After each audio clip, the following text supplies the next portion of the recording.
we're going to look at 2.3c, which is solving these trig functions using the GCF. So this is the worksheet. Here's the back of it if you need the back of it. We're going to be using this reference sheet again. So this is the same chapter 2 reference sheet that we've been using this whole time, except we're going to focus a little bit more on this box right here. And what this box tells us is that sometimes when I'm going through and finding these using these GCFs, I'm going to end up with a sine of theta equal to 0. Well, it's equal to 0 at 180 degrees and 0 degrees. Okay, so equal to 0 at both of those places. Sometimes I'll end up looking for a cotangent that's equal to 0. Well, it's equal to 0 at 90 degrees, and it's equal to 0 at 270 degrees. Okay, so we're using this table a little bit as we're going along here. Well, we also are still using this. Okay, we want all of our angles to be between 0 and 360 degrees, and we're going to end up drawing our triangles based on the fact that we end up with a sine positive, cosine negative, cosine positive type situation. So we're going to go through and we're going to keep using this sheet, so don't lose this sheet. If you need a new one, come back and get one. The first thing we're going to look at is how I would solve a problem like this. And if you think back, some of you want to subtract 2x from both sides, but this is the best situation that we have here in order for us to go through and factor. And so there's an x in both of these, so I'm going to factor out an x, which gives me 3x plus 2 is equal to 0, because when I factor out that x, what I'm really doing is I'm dividing each of these by x. So x squared and x cancel to give me just 1x left, and the x cancel to give me just 2 left. Now at this situation, I can take this and set it equal to 0 each part, and I can do that by the zero product property. And then this one is already done in this situation. In this one I needed to subtract 2 and divide by 3. And so then I'd be done in this situation. Now we're gonna take this a step farther and do some trig with it. So keep that in mind, but we're really just going through and doing that same thing. If I have a situation like this where I've got x's on both sides of the equal sign, I want this to be equal to 0. So I'm going to subtract 2 from both sides. Subtract 1 from both sides. And then I want this 5x to be on the left. So I'm going to subtract 5x from both sides. So I get 7x squared minus 5x is equal to 0. Now I've got x's in both of these terms, so I'm going to factor out the x. So I get 7x minus 5 is equal to 0. I'm going to go through and solve it using the zero product property. This one's done. Add 5 to both sides. X divided by 7. And x is 5/7. So this one's done. Okay, now that's what we were doing in Algebra 2. We're going to take a look at this in terms of trig. So just keep that in mind. The way that we go through and solve these problems is going to really be about the same. So here's a trig function. I've got sines on both sides. So if it's easier for you to take the sine out and make this problem 4x squared equals 3x, and substitute the sign and then put it back in at the end, then that's okay for you to do too. Okay, I'll show you the way that I'm going to do this, because I don't like substituting things in and out, but you could solve the equation 4x squared equals 3x and it would get you the same thing. All right, in that equation I would subtract the 3x. In my equation I'm going to subtract 3 sine theta from both sides.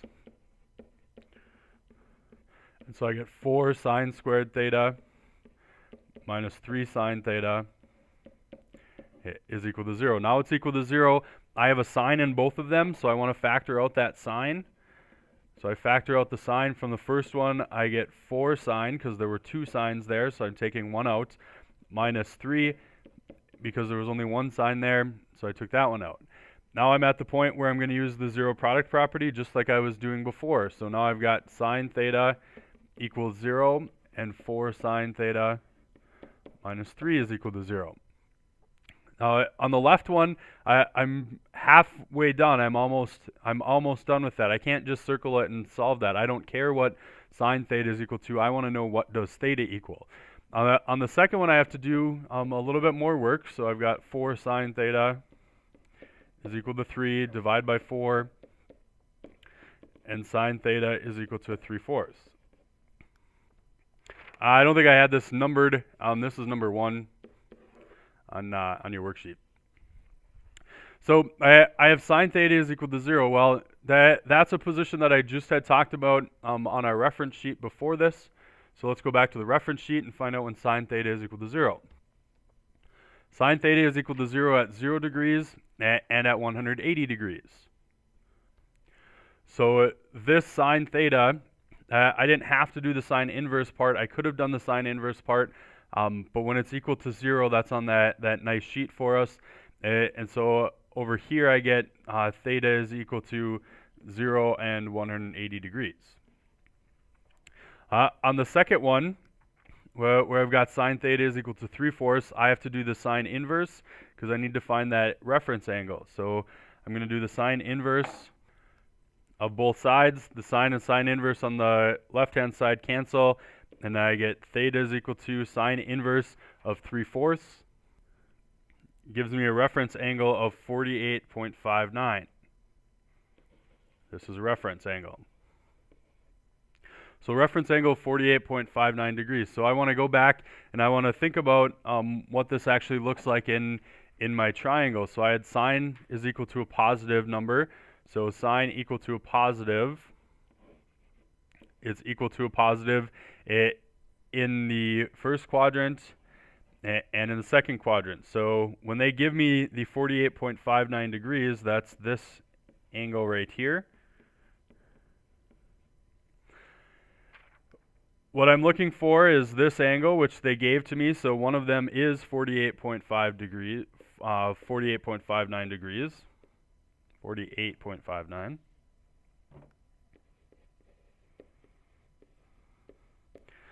And the other one that I'm looking for is this one that extends all the way over here, which in the second quadrant I want to do 180 minus 48.59, which is 131.41 degrees. So I end up with theta here equal to 131.41. Okay. So ultimately, I have this huge problem. I've got 4 different answers for it. So my answers to this problem are theta equals the 0 degrees and the 180 degrees from the sine of theta equal to 0. And then I've got the 48.59 degrees and the 131.41 degrees from the sine of theta is equal to 3/4. That's my final answer. I've got 4 answers. Well, that should make sense. We just did this section with squareds, and we had 4 answers for squareds. This has a squared problem. Okay, it's talking about 4 different places on the coordinate plane. 2 of them were on the axes, 0 and 180, and 2 of them were in the first one was in the first quadrant, one was in the second quadrant. So let's take a look at one more. Here's number 8. So the cotangent is on the right-hand side. I want to move it to the left by adding 11 cotangent squared to both sides. And you might ask, why did I add the 11 cotangent squared? I want the cotangent squared to be positive so that I don't have to worry about having negatives, having to factor out negatives. So now I've got cotangent in both of them. I want to factor out cotangent. When I do that, I get cotangent on the outside. I took out 1 cotangent from the 11 cotangent squared and 1 cotangent from the 18 cotangent. So I get 11 cotangent theta plus 18. Now I want to use the zero product property, set both of those equal to 0. The first one's already set up for me to be able to solve it. The second one I have to solve a little bit more, subtracting 18 and dividing by 11. So now I'm set up to start finding my answers. I have a cotangent equal to 0. Well, again, we can go back to that sheet where I'm looking for cotangent equal to 0. Otherwise, you could take the inverse cotangent. That isn't a button on your calculator, so you would need to turn it into tangents. That's not necessarily the easiest thing to do. We'll do that with the second one so you can see how it happens. But with cotangent theta equal to 0, it's easier for us to just go back to our sheet. So I can see from the sheet that cotangent is equal to 0 at 90 degrees and at 270 degrees. So that's the first one. I have 90 degrees and 270 degrees for the cotangent theta equal to 0. Now the cotangent theta equal to negative 18/11. I want to turn that into tangent of theta, which means that I had to flip over and get the reciprocal of the fraction over here. Now I can do the inverse tangent of both sides. When I do that, tangent inverse and tangent cancel on the left, and I end up with theta is equal to a calculator problem, which gives us 31.43 degrees. So that 31.43 degrees, I'm looking at a tangent here being negative. Tangent is negative in the second quadrant and in the fourth quadrant. So the angle that they gave me is this reference angle right here. And again, what I'm looking for is not what that reference angle is. I'm looking for this angle in standard position. And so this is going to be 180 minus 31.43.